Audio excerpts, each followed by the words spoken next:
You're watching Leafs Morning Take with host Nick Alberga and former NHLer Jay Rosehill. The show starts now. Away we go. It is Friday, October 11th, and the Maple Leafs have a win under their belts. It's Nick Alberga, Jay Rosehill, the Friday edition of Leafs Morning Take. What's happening, Rosie? Oh my goodness. Thank goodness we got a win, or the sky would be falling today. Nick, pretty happy. Did a little celebrating after the game, apparently. Impromptu celebration, so just shaking off the cobwebs this morning. Yeah, I guess so. That was sort of funny in our group chat. We have plenty of group chats within our team. But I was up late watching the San Jose-St. Louis game, and a friend of the show, Braden Shen, what a snipe for the OT winner. What a comeback. I live bet St. Louis down 4-1. They come back to win that game against San Jose. But what a snipe by Shenner. And then you respond by sending a picture near a pool table. What's going on there? Just had a buddy come over for the Leafs game and ended up playing 25 games of pool after and getting into the scotch and the whiskey a little bit. So that's just how it feels after a Leaf regular season win, where it has been several months since I got to celebrate such a thing. That's fair. And I mean, people always ask what it's like to cover this team. I'm sure people asked you what it was like to play for this team. That's the roller coaster that is the Toronto Maple Leafs. Night one, sky's falling. They can't score. They lose 1-0. And then obviously a better effort in game two. And people are feeling a bit better about Craig Berube today. I never understood you lose game one. Yeah, it wasn't a great outing. I wasn't impressed with it. A game that you just whatever. I think expectations were maybe a little bit too high after such a long hiatus and all the buildup. But I mean, as far as it being Craig Berube's responsibility, like a coach is, his touch on a team takes time to, see his fingerprints on it. And people are like, literally, people are going, well, I guess this was just the wrong hire and stuff. It's like, I'm sorry, I get as emotional as the next guy, but I mean, claiming like you are not pleased with a coaching hire after one singular game is pretty wild. That's a new thing, but hey, like we said yesterday, get the win in game two and all is forgotten. So yeah, it was nice for Hildeby. Nice win. Pretty much a 60-minute effort. That was just good to see. Get in, get out, right? And I think slowly but surely we're already starting to see some of the favorites. If you recall, last year was Calle Jarnkrok without a shadow of a doubt. This year, Steven Lorentz, which we'll get to, but Matthew Knies has had a really, really good start to this season. It's very noticeable the size he's added to himself, and just that lowers the boom on Dougie Hamilton, who was a big boy last night. Man, I'm telling you, I should just get a Knies jersey now. Like, there's no way if I were I don't wear jerseys or anything, but if I were to wear one and rock it into a game, there'd be nothing on the back but Matthew Knies. He's my favorite player on the team.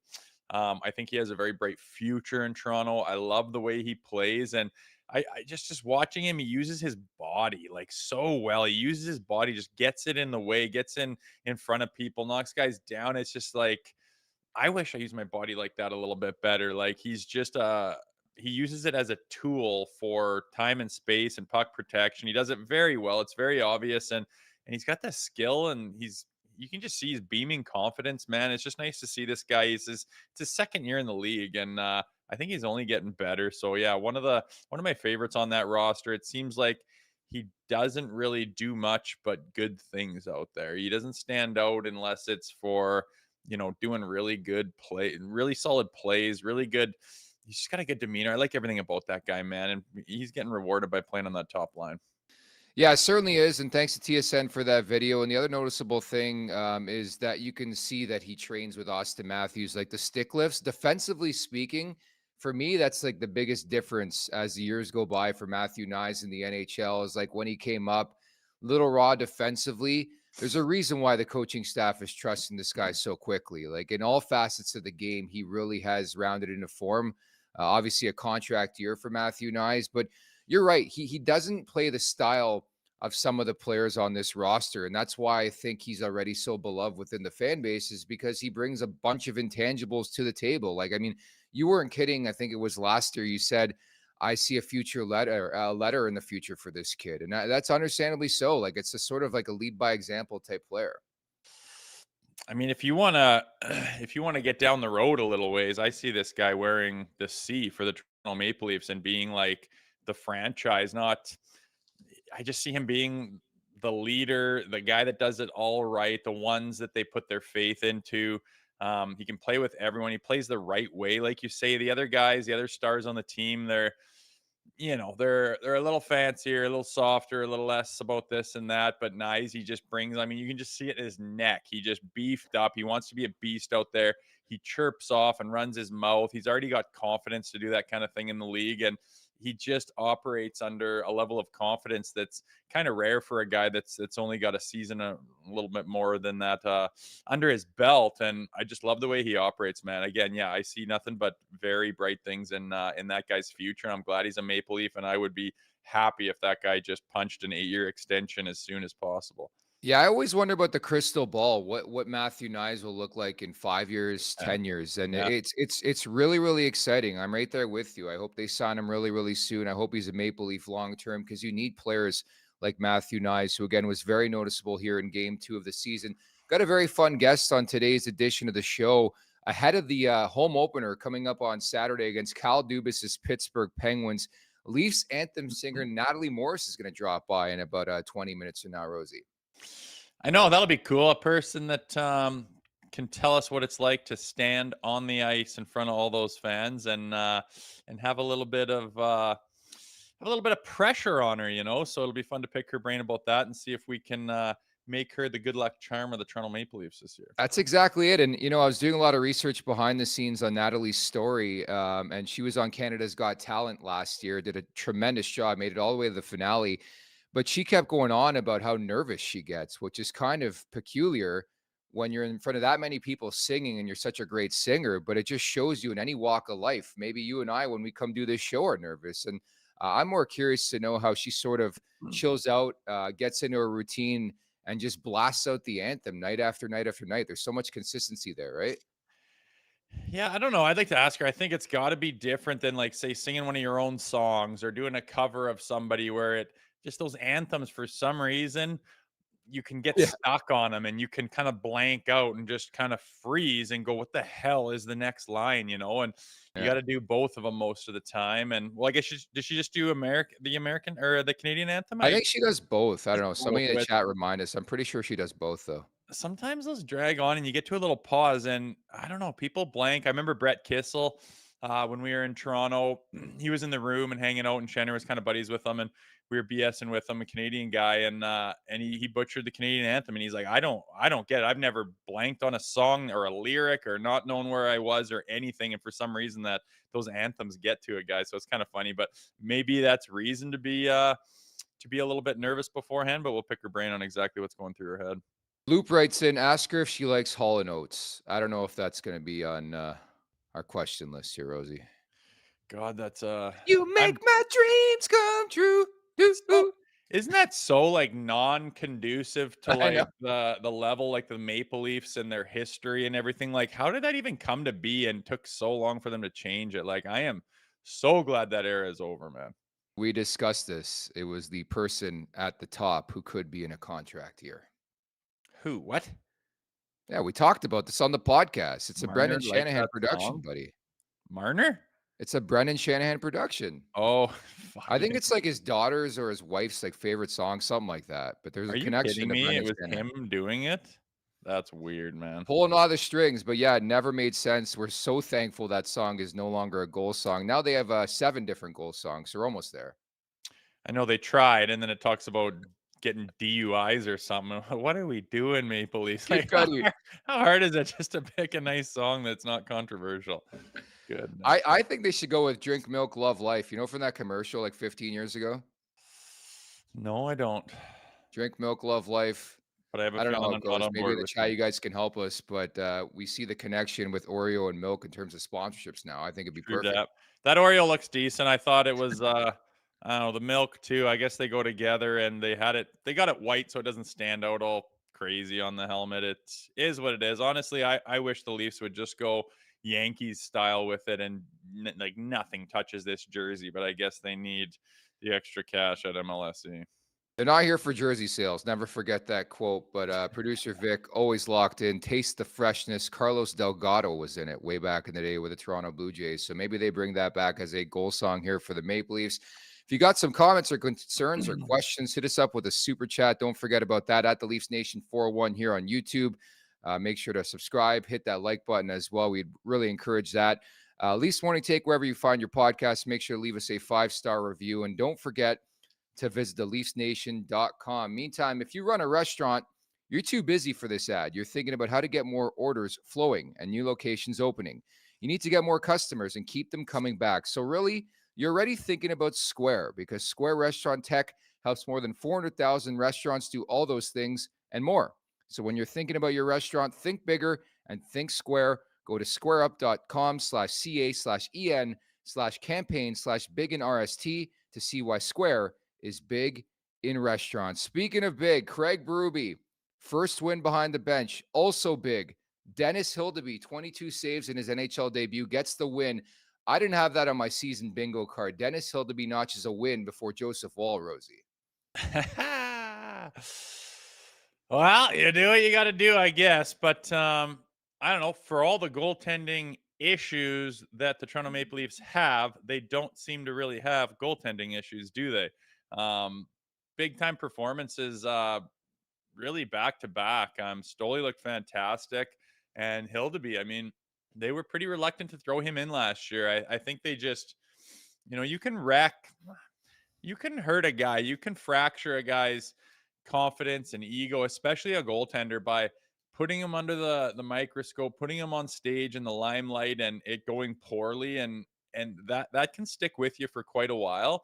And I think that last year they knew Hildeby wasn't gonna get a lot of reps, so to throw him in and potentially have it not go well and then go back to the Marlies, that could sit with a guy a long time. But that's all I can think of, the reason they were so reluctant to use him when they needed to, basically, last year. But here we are, and he seems like he is the slated number 3 right now, and they're probably going to use him with, judging by how it's going so far with Joseph Woll, you're going to need to run into your number 3 once in a while. And he just looked solid. There was lots of points in that game where, he could have just let that one by and that squeaker, and then everyone's, rear end puckers up, and oh boy. And it just, when the opportunity for that to happen was there, he just made the save and he just shut the door, and he just looked pretty poised. There was no scrambling around, freaking out. It was just nice to hold on to that lead. It was a little rough at the end of the second period. I mean, getting scored on in the last minute is like the cardinal sin. Like, nothing pisses coaches off more than that, especially when, for some unknown reason, one of your wingers just stands and looks at his point man and just goes, "Oh, look at him go." Which Boom. winger was this? One of the star wingers. And it could have been that, if they pop a quick one in the third, that's nightmare time there for Dennis Hildeby. But shut the door, got the win, secured the lead, and it was solid for that kid. I really like it when guys get their first NHL game, and when it's a goalie, if you can get the win there, it's pretty neat. So I was really pulling for that kid last night, and a solid performance. I imagine he's just tickled pink this morning. Yeah, that second goal really pissed me off at the end of the second period, but we're talking positives. To me, it was the timeliness of the saves. Like, I always, in the back of my head, I have the memory of going to that game against Boston last year in the first round, and just the ugly goal. I think it was Trent Frederick on the wing, somehow finds a way to put it by Ilya Samsonov. And that's, to me, it's been the story of the postseason in recent memory, where it's like the one shot you have to stop, you don't get that save. And that was the one thing I really noticed in game 1 for Dennis Hildeby in the NHL. When they needed that save, they got the save. And that's all that matters in the long run. You're going to let your goals in. I thought he was really solid, but he made the timely saves, and that goes a long way. You look around this league, Rosie, goalies got to step up large sometimes, and I thought Hildeby did in his first ever game. Yeah, for sure. Like I said, it seems, considering we're not even riding our number 1 goalie right now, there's not a lot of panic in the crease, and there seems to be an air of confidence around it. Both those guys, I mean, it's one game for Hildeby. We'll see if he can build on it and start to have that foundation that breeds confidence in that league. I think he's going to get some reps this year, it looks like. And between him and Stoli, again, both of them, yes, they look poised, they look confident, they make the the save when they need to, and there was just no letdown so far. So really good sign. I think we can ride either one of those guys. That's a pretty tough opponent. I mean, Yeah. Jersey is supposed to be a pretty strong team. You're playing back to backs. You're on the road against Sheldon Keefe. Lots of reasons to have a hiccup last night too, and really get off and start the week of the season on the wrong foot. But just seems solid, man. So I'm excited to see. It's got to be Stoli on Saturday, if you ask me, and we'll see if he looks the same, man. And again, we haven't even had a sniff of Joseph Woll yet, so things are in a pretty good place in the crease, I would say. I don't think anyone's panicking there. I don't think so either. I have a two-pronged question for you, Rosie. Did you ever get a game puck in your NHL career? Of course, you scored 5.5 goals in your illustrious NHL career. And the second question of the two-pronged question, who gets the game puck? Is it Dennis Hildeby making his NHL debut, or is it Craig Berube? Would guys discuss that? Um, they don't really give the puck away unless it's a first goal or a first win. So Hildeby probably would get that puck. I've got a couple of my first goal and my first one with the Flyers. That's about it. Other than that, they don't really give pucks away like they do the game ball in football. But if you were to give one away, it absolutely would go to Hildeby as opposed to Craig Berube. I would think that a couple guys had money on the board over that type of thing, but Craig Berube, he's got a lot of games behind him and under his belt. Yeah, it's nice to get his first win, but without a doubt, I think the special part of the evening goes to Hildeby when, a kid that's, you got to think of where these guys are coming from and how much they put into it and years and years and years of, you know, dedication. And it finally, that one league that everyone just wants to touch the ice, and he gets the start and then gets the win to boot. So the night was for Hildeby, if you ask me, over Craig Berube, but I'm sure Chiefs glad to get that record tied up and move on. What would Steven Lorentz get? Because I thought he was fantastic in that game. Maybe he gets like a hard hat or something. Yeah, I don't know what they give away, but he'd get that puck for sure. They'll make a little plaque like behind me and frame it up for him, which is pretty neat. But that guy just seems to be kind of all over the place offensively too. Hey, like I'm loving the guy. He's got grit. He's got a work ethic. He can finish. He seems to go to the right places. I think like when we talk about teams that do well in the playoffs and they win the Stanley Cup and have all that success, they have that depth where they can roll lines there. They'll have a game where their fourth line like steps up and majorly contributes to the win. So you don't have to rely on your big boys every single night. And to have that depth and see it coming from Lorentz and his background and his story about, being just in love with the Maple Leafs and wanting nothing more than to play for them as his boyhood dream, to see it come to fruition and for him to have success so early on is, he's looking like a really sneaky great addition this year. When's the last time a fourth liner on the Maple Leafs played over 15 minutes? Because that's what happened with Lorentz, man. He played 15:07. You see his yearbook from back in the day. It said, "Where are you going to be in 15 years?" He said, "Playing for the Toronto Maple Leafs." To live that out, it's incredible to me. That's awesome.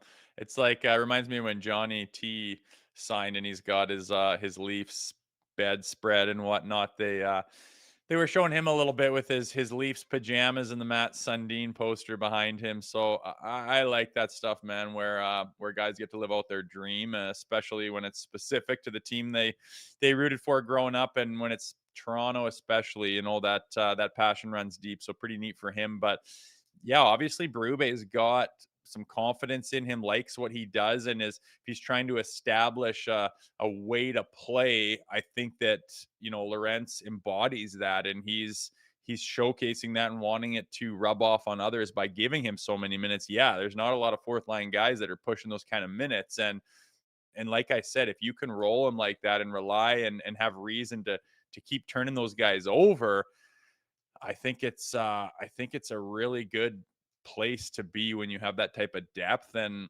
it's 2 games only, obviously, but just the way this guy conducts himself, his attitude, his energy seems to be kind of contagious. And then to be producing, and like I said, he's getting lots of opportunities. I notice him all the time, getting chances, being in the O zone, just kind of buzzing and being everywhere. And I think that the proof's in the pudding that is making Craig Berube, a happy man behind the bench as he's just feeding him minutes.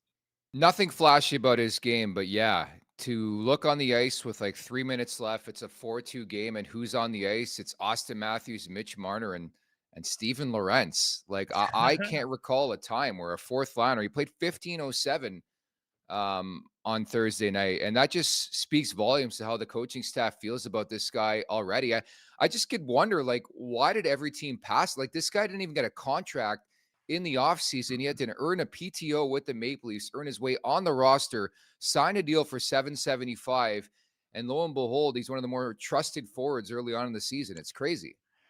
Yeah, I mean, if this continues, if he's a guy that you can rely on and that you just look straight towards when, there's 2.5 minutes left and you're up by one and, or you just got scored on, you need a bump up shift, or the odd time, he can put up some points or create some opportunities in the offensive zone. If he's that guy that you just look to for positive things and there's just no real downside, I mean, if that continues, you're gonna look back and that's gonna be one hell of a pickup. And I don't think that I'm just so surprised that Tree Living gets any flack from anybody, to be honest with you. He came here, needed to make some changes. You look at the roster and, whether it's a piece like Lorentz or whether it's Stoli or, you look at our decor now and, some of the different weapons they have there. I don't think he gets enough credit. And if anyone's like upset with him, I'm just like, what the hell would you have done? Like, really, I think he's done a hell of a good job. And in the short amount of time he's here, and there's no better place to look than Lorentz. Like, why did no one else see this? Obviously Tree Living did. Didn't even have to like commit to him, just said, yeah, come here on a PTO, let us take a look at you. And so far he's taken that opportunity and he looks damn good. I think the Leafs obviously had a pretty good understanding of the player when they signed into a PTO. I think if you recall, as soon as he signed the PTO in camp, you got the feeling this guy's going to be here for a while. Like sometimes you see guys on PTOs, you're like, this is not going to work out. He's not going to make the team. But from the onset, it really felt like they had a place in vision for Lorentz. And to his credit, he earned his opportunity. I just love his passion. I love how badly he wanted to be a Toronto Maple Leaf. I love the fact that he was a Leaf fan growing up, and he's been exceptional. I thought Thursday night was like the prototypical Jay Rosehill game where the bottom six, for me, Rosie, really stood out. Max Pacioretty, which we'll get to, scores the first goal of the Maple Leaf season. But the bottom six in general has found an identity in a hurry here. Bob McMahon gets scratched in the opener, then scores in game two. Yeah, the depth pieces, it's kind of weird. That's all we were talking about, in the off season. That's all we were really talking about in camp and in the exhibition season. And we were just like, we didn't even, mention the word Austin Matthews for quite a while. And that trend has continued as those players are standing out as contributing and being noticeable and being something to talk about on the positive side of things. And the big boys are pretty quiet, if you ask me. I haven't seen anything to get real excited about. PP looks absolutely garbage. It's shocking. And the guys we're talking about are those glue guys and those bottom six pieces and those players that aren't on the posters in the front of the building. And it's a good problem to have because those are the guys you're going to need. And that depth is what you need in the playoffs. And, I'm not worried about this, call it a slow start. It's only 2 games, but those big boys are kind of, limping along. And they're certainly not the story of the show so far is what my point is. I love it. Nobody's talking about the core four. How often do we do that in Leafs Nation, right? It's about the depth players. And I think that only helps in the long run. Like those guys are going to find their way eventually. Yeah, I mean, I don't think you're worried about Austin Matthews after 2 games. I don't know if I'm biased or what, but I can't watch a game without Mitch Marner just standing out to me like a sore thumb. And sometimes I'm just like, why? Like, why? What was that? And not to Mitch bash too hard or anything, but yeah, haven't really noticed him. Willie, same kind of thing. He just seems to be looping and swinging around on the perimeter. And Austin's got a couple chances here and there, but certainly isn't on fire by any stretch, which is just fine. Let those guys take their time. And hey, if there's any time to get hot, let's leave it to April. How about the home opener coming up on Saturday night against the Pittsburgh Penguins? The woman you'll hear sing the national anthems. Natalie Morris now is a guest here on Leafs Morning Take. How's it going, Natalie? Good morning. Everything's great. Thank you for having me. Hey, it's our pleasure. How pumped are you? Game 1 of the season. All eyes will be on you tomorrow night. I mean, for a split second, right? But Exactly. I'm super pumped. Every season opener is just always such electric, like energy, and so it's just always an exciting time. No kidding. Natalie, how did you go about, coming across this opportunity? I mean, it's probably not, the biggest gig you'll ever do in your life, but to be out there in front of all those people for the Toronto Maple Leafs in Toronto for their home games is pretty special. How'd you come across the opportunity? Well, they were having auditions when Martina left. They were just having open auditions, and I auditioned and I got it. Pretty much Right fair and on. square. So I'm very grateful. What goes through your head when you know that you're auditioning for a role like that? We mention it. We're the mecca of hockey here in Toronto. At least we like to think that Mhm. way. What's it like singing in front of that many people? It so I try to zone out because it can get very intimidating, just knowing that all those people are listening to you, and if you make a mistake, it's like it could be disastrous. So I just kind of focus on one person in each section at a time, and just imagine that I'm only singing to them. Hmm.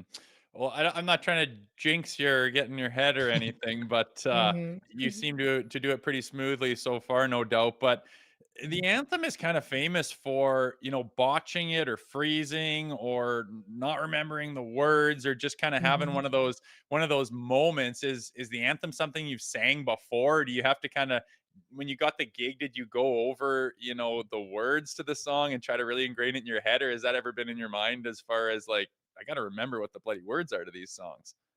For sure. Every single game, I remind myself, I'm like, "Nah, you've sang this before, like, you know the words." What before for the audition, I didn't know all the words to the Star Spangled Banner, which I'm Canadian, so you can't fault me for that, but, obviously I learned it, and then, like, to just kinda keep myself remembering the words, like, I usually go through it right before I go on, and it's a part of, like, my I guess, my pregame ritual of just like yeah just making sure that I remember the words because it's easy to forget, like people write their own songs and forget the words to their own songs, so It's this is true. not my own song, it's very possible, so I just try to be diligent. We all have routines. Like, for example, before I do a show with Rosie here, I got to chug like two Mhm. cups of coffee. Your game day routine, you talked about it. Obviously, the nerves settle in, but what does that Mhm. entail as you get set to sing the anthems? So usually, I try to go out like about like 3 minutes before the buzzer. And so I just calm myself by praying and just reminding myself that I'm grateful, because I am very grateful for this opportunity, this position. And and then I run through the song in my head. And that's pretty much my pregame. So, how about personally? I mean, we got to know you on Canada's Got Talent, and you just Mm, crushed it there, going all the way to the thank finale. you. What's going on personally with you and your career as we sit? I'm just trying to get the business side in order right now. So I am venturing out a bit more and doing like a gig here and there, but I'm just trying to solidify that business aspect and just make sure that I show up for myself, for my brand, as much as I can. What was that experience like? So I was doing some legwork on this interview last night, and obviously I Mhm. watched it. We were in touch last spring as well. Just almost brought me to tears with some of your performances. What was that experience like to be on Canada's Got Talent? It was it was a good journey. For me personally as a person, it was a little bit overwhelming. Just because I even though I sing for the Leafs and there's cameras every all the time, still I'm not that kind of person that's like, give me the limelight kind of thing. So it was a lot just kind of having to show that bolder side of me of like, hey, this is my time and this is me singing and you're going to get to hear my voice and my different styles. So that was a little bit of like a breaking out of a shell kind of thing for me and just a lot of growing. So it was a great experience for me. Absolutely. Yeah. Well, Natalie, we're absolutely jacked for the home opener coming up on Saturday night. Can't wait to hear that amazing voice. Thank you so much for spending some time with us today. Appreciate it. Of course. Thank you so much for having me. Take care, guys. Anytime. Thanks, Take Natalie. care. That is Bye. Natalie Morris, the Leafs anthem singer. The home opener coming up on Saturday night against Cal Dubas is Pittsburgh Penguins. It's going to be a lot of fun on Saturday night, Rosie. I wonder. They didn't show him too much last year. I remember we were thinking, how often is this guy going to be popped up on the camera from the press box? We'll see, but I don't know. I didn't see what their latest result was, but it's kind of funny watching people poke fun at him as those Penguins. It's hard to watch Sid the Kid kind of flounder, but they're in a tough place even to make the playoffs, man. It's kind of rough to watch with the history of that franchise and seeing, all the guys that they've kept around from the glory years. It would be nice to see them get a little bit more success, but not on Saturday night. Let's absolutely dummy them. Yeah, so you talk about dummied. Pittsburgh got dummied 6 Cobb in their opener against the Rangers and then battled back. Surprise, surprise, Detroit's got goaltending issues. Pittsburgh comes back. I think they won 6-3 or 6-4 last night. So a response there. But it's Hockey Night in Canada. You're going to get your best out of Sidney Crosby. I think done are the days where we're getting like the ISO shots on Kyle Dubas. I think it's a thing of the past. I think people have moved on. I think there's been a victor in this whole civil war, if you will, in this market. But nonetheless, it's always fun when you go from like the Sheldon Keefe revenge game to another Kyle Dubas revenge game. And I mean, the big story for me is like the big boys of the Maple Leafs. I mean, they're only bound to get offense from Matthews and Marner and Nylander. Like John Tavares scores the first of the year. I was intrigued to find out too in yesterday's game. It was the first time that Matthews, Marner, and Nylander have all been kept off the score sheet in the first 2 games of the season. That's why I think the depth scoring is a big story early on. Yeah, for sure. I mean, no one was scoring opening night against Montreal, but the story wasn't the big boys last night, and that's all right with me. I mean, I would rather that than they're the only ones that score, because you just know what that recipe is cooking, right? It's prime for getting into the playoffs, relying too heavily on them. And, you have your game 7 where they're just kind of shut down and you have nothing else. I just, you look at, say the Florida Panthers, for example, you can just like, it's not one guy or, one star, 3 guys, stars. It's not their team that's their identity. Their identity is just that jersey, the Florida Panthers, and they just come at you. And it's kind of just a one team mentality where it doesn't really matter. I know obviously they have their top end guys, but it seems like they just roll with the same identity. And I think the Leafs are really looking for that. And if they're getting, high end play from their depth pieces and their bottom 6 and whatever you want to call it, that's just a great thing to have that I think will suit them really well down the road. And I just want to keep fostering that. I'm not panicking that the big boys haven't been on the sheet in the first 2 games. I promise you that's not going to be a problem come Christmas. Don't forget to subscribe and like our YouTube page at the Leafs Nation 401 here. Hammer that subscribe button, hammer that like button, please. Leafs Morning Take, wherever you get your podcasts, make sure to leave us a 5-star review. Don't forget to visit the LeafsNation.com. Rosie, I think the curse is ending for a variety of reasons, but among them, who scores the first goal of the Maple Leaf season? Max Pacioretty, the former captain of the Montreal Canadiens, wearing number 67. You'll love to see it. There's there's an interesting little storyline there. If you're what do you call it? Believe conspiracy theorist. Well, I was gonna say if you're superstitious. Yes.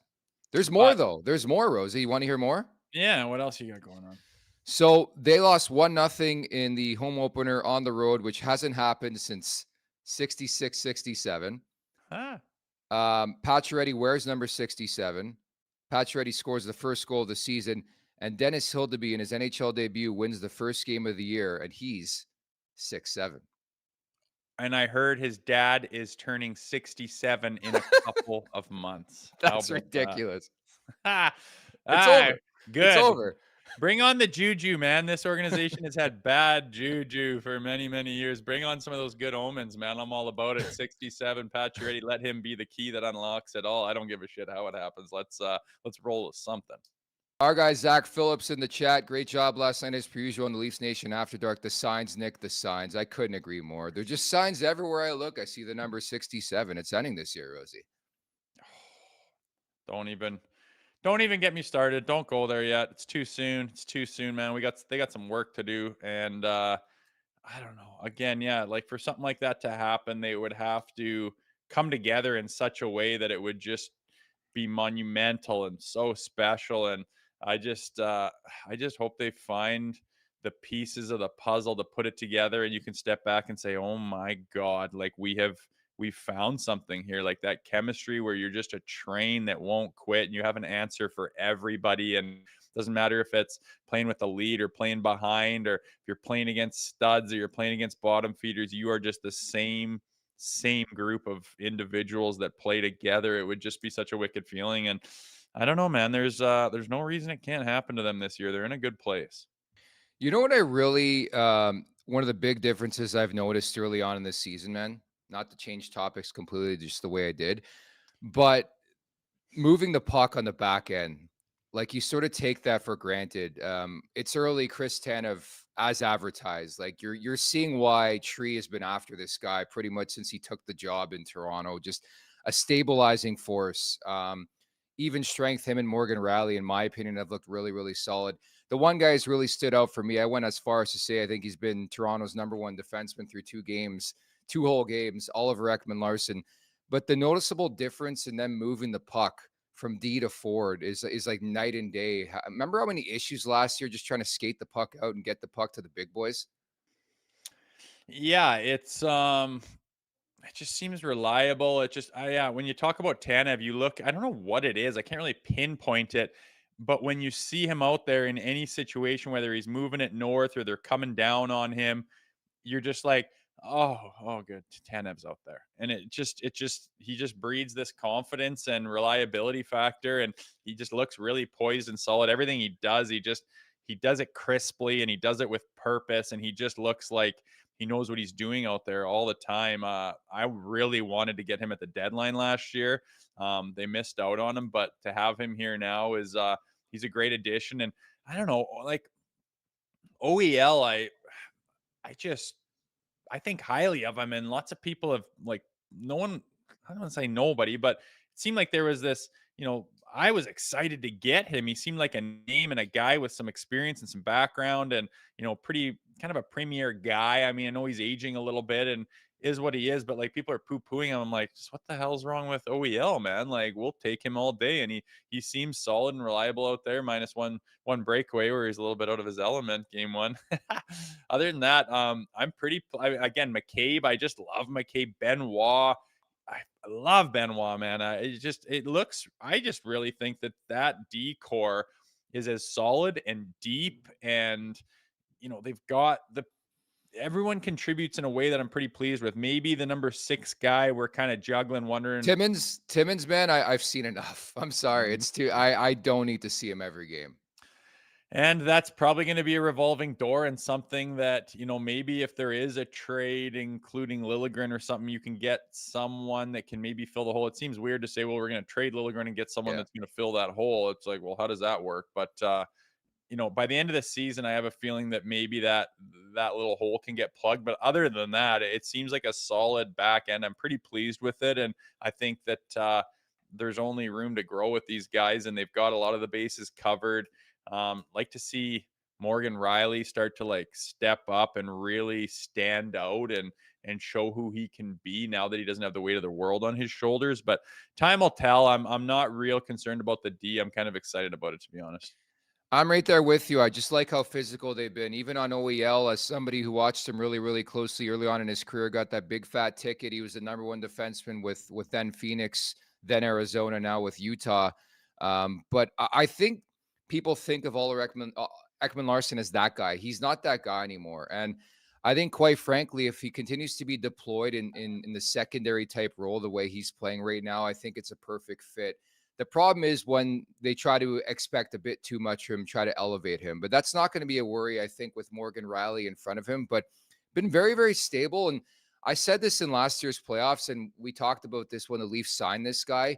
Much more physical. I don't know if it's the rub off from Paul Maurice, but ever since going to Florida, like there's that snarl in OEL's face, and he was known as like a softer defenseman in this league. It just shows you, we often have conversations about different various guys on this roster. Can they change the way they play? Well, OEL for the first time in his career, I think, is actually playing and utilizing his size a bit. Yeah, I mean, it's just if you're Craig Berube, you're trying to suck that out of guys. You're trying to breed that. I think you're going to reward that. Anything to do with work ethic, intensity, physicality. This can't be a loop-de-doop-de shoot and, razzle-dazzle type of hockey team. I think they've tried that in the past and they've got pumped, and you need to focus on the type of hockey that wins championships. And I don't think they've been playing it in the past. And I think Craig Berube is going to try to bring that out. And the thing is, it's free to play like that. Like it doesn't cost you a whole lot to finish your checks, give a guy a shot, make sure you're taking no bullshit around the crease with your goaltender. Just play with a little bit of an edge, be a little bit nasty, have a little bit of snarl. If everyone's doing that together, the other teams that come to play are just like, God, guys, like, man, it's just easy for them to back off and take a night off. And, it's free to play that way. And I never understood why some guys are like, well, I'd be a hell of a lot better player if I had some physicality, but nah, I'm not going to bother with that. I'm always like, why wouldn't you just elevate your game by bringing some physicality? I mean, it doesn't take all the talent in the world. It just takes a little bit of balls and some grit to play hard and to play heavy. And when guys just opt out of it, I'm like, I don't give a rip how good you are. You can always, have that level of presence to your game. And when some guys opt out of it, I don't understand. And I just don't think Craig Berube is going to, I don't know if you could say allow, but I just don't think he's going to, be breeding the type of play that isn't physical and isn't heavy. At the Leafs Nation 401, hit that subscribe button, hit that like button, pretty please. The other thing I noticed early on in the season, Rosie, and it took a while last year, is response. So Matthew Knies takes a bit of a hit, albeit it was clean. And who steps up to the plate? Simone Benoit. I thought that was a bullshit penalty call because Timo Meier, I mean, if you're going to lay a guy like that, you better be ready to go or at least get in the guy's face. He wanted nothing of it. I had no issue with Benoit taking the two there, whatever roughing is in this day and age in 2024, but so be it. But I like the fact that they're setting the tone early that we're not going to take that BS. And yeah, there's a new head coach in town, but you want to prove to your coach it's going to be different. I thought it was ironic that it happens against Sheldon Keefe's Devils too. Yeah, I mean, that's just Benoit, man. I love that guy. He's just, I don't know, the look on his face. He's just always kind of ready. He's always willing. Like he just wants to help out the boys. And I have a feeling that guy's very well liked in the locker room. He seems like he's a gamer.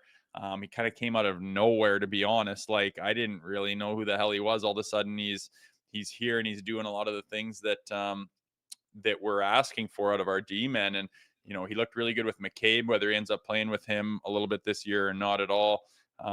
Just the way he operates, man. He seems to be a gamer, and I really like that, appreciate it. That penalty aside, whatever, if you're going to go right at a guy for a clean hit, you got to kind of try to keep those hands down and not embarrass the ref to the point where he's like, well, man, now you're just, I got to put my hand up here because you're just going out of your way, forgetting all about the puck and the play to go after a guy. I mean, you're going to make those easy calls. Not that I had a problem with it, but we're taking too many penalties, man. It just keeps grinding the game down to a halt. Luckily the PK is pretty solid right now, but I don't think we're going to be able to keep taking this amount of penalties and think we're going to have a plethora of success. No, I agree. Jason, man, we got a comedian in the chat. Jason M writes in, Nick could hide 67 pucks in those eyebrows. It's very true. Very true. I get maintenance on these things now. Do you know that? I was gonna say they don't really stand out too much anymore. You get some work done on them or what? Every 6 weeks, I go to this place called Wax On, and they just clean around the edges. It's hilarious. I was so scared for like 34 years of my life to go get some maintenance done on my eyebrows. I did it. It's the best thing I ever did. People are still chirping me in the chat, but at least they look cleaner.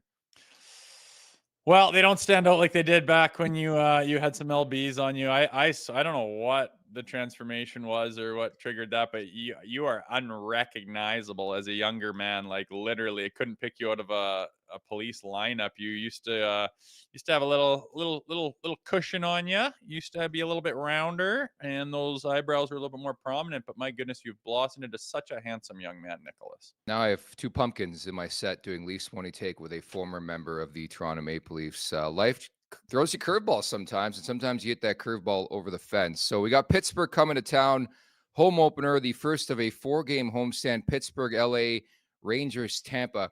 Do you like an early season homestand, or would you rather be on the road to start? I don't care. I like playing at home. I like homestands in general. I don't really care when they come. I like playing on the road too. I didn't care. Anywhere. Yeah, like you go on the road for a long time. All right, it's hotels, it's restaurants, it's seeing the Clubs. different sites. It's everything's done for you. You literally your itinerary, all you got to do is bring your body, and they've got cars for you. They got buses, they got jets waiting, they got your hotel room, their key, you got dinners planned. It's like it's fun being on the road, man. You just go and do the road thing, and like I said, everything's planned, laid out for you. You're always with the boys. You're not doing your home routine, whether it's with the wife and the kids and whatnot. So it's you get away from that, which can sometimes be difficult, and you miss it and whatnot. But when you're gone, it's just 24/7 with the boys. So that's super fun. And then on the flip side, when you get that home stand, it's like I don't have to pack my shit. I don't have to go anywhere. I know where everything is. My routine is very laid out for me. You're where you're comfortable. You can eat your pregame meal where you want. You're sleeping in your own bed. You can get away from the hockey scene by like doing things with your family and being around your wife and your kids. And there's positives to both things. And I really didn't care whether we were home or away or early or late in the season. I kind of enjoyed all aspects of it, really. From the Maple Leafs perspective, I'm happy they have this little 4-game swing on home ice, because I think that's one of the big keys for me this season, Rosie, is instilling some fear for the opponent on home ice. Last year, they go 22-15-4 at Scotiabank Arena. It's just become way too easy for the opposition to play there, where it always seems like somebody comes in, they have the game of their life. And I think, to our point, our theme for the season is like setting a tone early, starting on time, whatever buzz phrase you want to use. I want the Leafs to make this building a house of horrors. Like you look at some buildings around the league, and I'm sure you can speak to this from your playing days, where you enter that building, it's just going to be a difficult, difficult night, and you're probably unlikely to walk away with 2 points. I want that feel at Scotiabank Arena. Yeah, it would sure be nice, man. I think that it goes hand in hand with the crowd. Like if you can start buzzing and really feeling like that's your castle, and people have to go to war to come in there and get anything from it. And if that starts to become a pattern, I think that the fans will get behind it. And if this is starts to become a season that seems special, and maybe there's little bits of magic going in the right direction, as opposed to reasons to hold you back and leafy bullshit that can happen left, right, and center. If things start to snowball and get some momentum, I could see that rink taking hold and being that fortress that teams don't want to play in. And the fact that guys, there's a big group and a big fan base, and it's a huge organization and franchise that have a lot of fans, and a lot of players are from the area. I think that it could just completely negate that, as far as players coming in and having these massive nights and kind of being winning games on the back of their shoulders because they're from Markham and they had their first game and they had lots of friends and family in the crowd. Like, and you could just completely wipe that bullshit off the slate and say, I don't give a rip where you are or who's here. This is our house, and start to really have it become that fortress. It would be awesome, but we'll see where they go with it. That's the idea, though, I think. I agree with you. Do you expect any lineup changes? We saw Ryan Reeves out in game 2 in favor of Bobby McMahon. Obviously, the Maple Leafs win. You probably don't mess with a winning lineup. I would agree with you. I think Anthony Stolarz is the guy clearly for the home opener. Any changes you would make, come back with the same lineup? No, nothing up front. Bobby McMahon, you don't put in a guy who's kind of straddling that line and he buries one for you in a 4-2 win and you yank him out. That's not happening. The only thing I see changing is Stoli being back in for the home opener Saturday night. I think it worked out perfectly to put Hildeby in there. Last game on the road, he gets the W. It went exactly according to plan. I'm just thinking about Connor Timmins. What are some options back there? Are they gonna keep trying guys until something takes hold, or are they gonna keep it as it is? I wonder about that. Other than that, I think lineup's gonna be business as usual here and keep the thing rolling. The only logical guy that would make sense is maybe Timothy Liljegren, but I think they showed their hand a bit. The fact you lose a game in the back-to-back and you go back to Timmins, Liljegren's really fallen out of favor, where it seems like in the next couple days, maybe the next week, he could have a new home. It's really bizarre to say because you look back at the offseason, we speculated upon this. People were like, well, why'd they sign the extension? Well, you need a contract to make a trade. So they signed him to a 2-year deal at $3 million per. And it just seems like he's on the outs with the organization, and maybe they have a bit more feel. And obviously a guy like Timmins is a bit bigger, but just sometimes he make plays and I'm like, there's probably somebody better you can have. They don't have right now. Maybe Phil Myers gets into the lineup, but I wouldn't be shocked if they come back with the same lineup on Saturday night. Yeah, I guess that's what I was leaning to give Myers a shot and see if something sticks. But I'm sure that will probably happen at some point in time. Whether it does or not, it won't be earth-shattering news. But to try to get someone that's a little bit more reliable that you're happy and feel calm with is probably something they're looking for. But yeah, options are a little bit thin. Hakanpää is the guy. Yanni Hakanpää, I would Yeah. say maybe 2 or 3 weeks from now could be that guy who's ahead of Timmins. Maybe Timmins is the 7th D. That would be nice, man. I'm excited to get this Hakanpää. I don't like what the hell's going on. A bad knee? Like I don't really. When we got him Yeah. in the July 1, like July, August, September, October, like what's hurting you that takes that friggin' long? It's weird, man. Like why?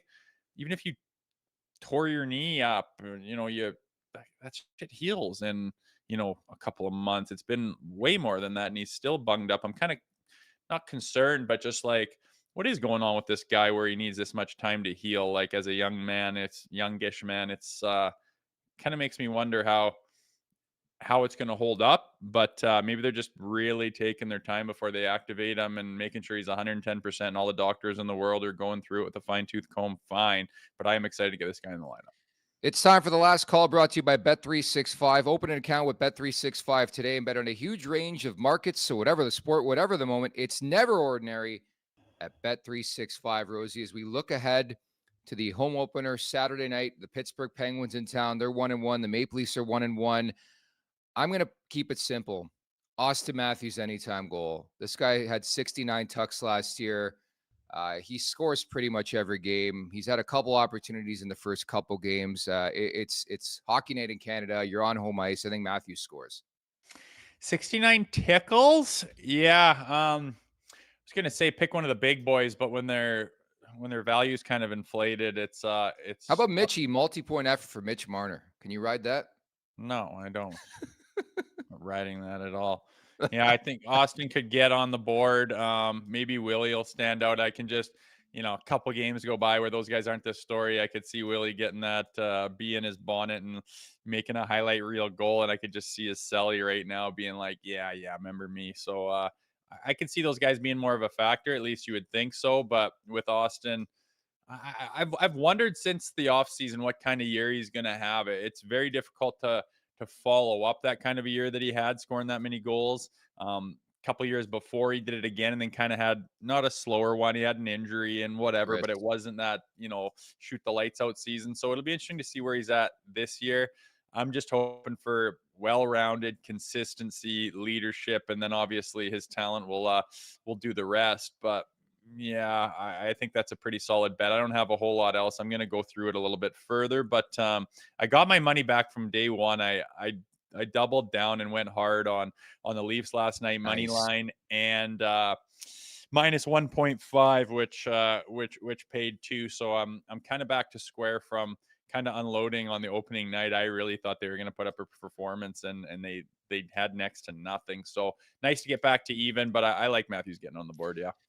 I'm with you. I hammered the Leafs last night too. I thought it was like your classic trap game. Team coming back from Europe, haven't played since Saturday. The time difference, like I think New Jersey looked kind of lethargic to start, and the game was over. I mean, the Devils had some opportunities, but that's a big win against a really good team that had to feel good. And you wonder if there's like reverse money on the board. Toronto wanting to beat their head coach or their former head coach, but all in all, they got the 2 points. There's obviously some positives, some negatives you can take away from that game, and hard to believe 80 more to go, Rosie. Sounds like the 80-day countdown we were doing all off season long. True. But yeah, that's a good thing, baby. We're right in the thick of it. It's a good time of year. All right, so we want to take this opportunity to wish everybody a happy Thanksgiving. Of course, if you're in Canada, we're going to do a show on Monday, so that's confirmed. We're going to do a show on Monday, come back with you. The Leafs play Saturday, then they're off till Wednesday. So Rosie will be back in the mix on Monday for another edition of Leafs Morning Take. Have a great Thanksgiving, buddy. Same to you. Have a good weekend, everybody, and go Leafs, go. Many thanks to Natalie Morris, Leafs Anthem Singer. You'll see her tomorrow night singing both anthems as the Maple Leafs host the Pittsburgh Penguins in the home opener. Thank you to Natalie for dropping by the show. Many thanks to producer Vic, everybody in the chat. You guys, incredible as per usual. Week number 1 of season number 3 at the Leafs Nation 401 on YouTube. Hit that subscribe button, hit that like button. Leafs Morning Take wherever you find your podcast. Make sure to leave us a 5-star review. And don't forget to visit LeafsNation.com. We'll talk on Monday. Take care, everybody. Make sure to check out more of our content right here on the Leafs Nation YouTube page. We got long-form interviews, we got clips, we got epic rants by Jay Rosehill. We simply have it all. And don't forget, you can find out much more at theleafsnation.com. Thanks so much for watching.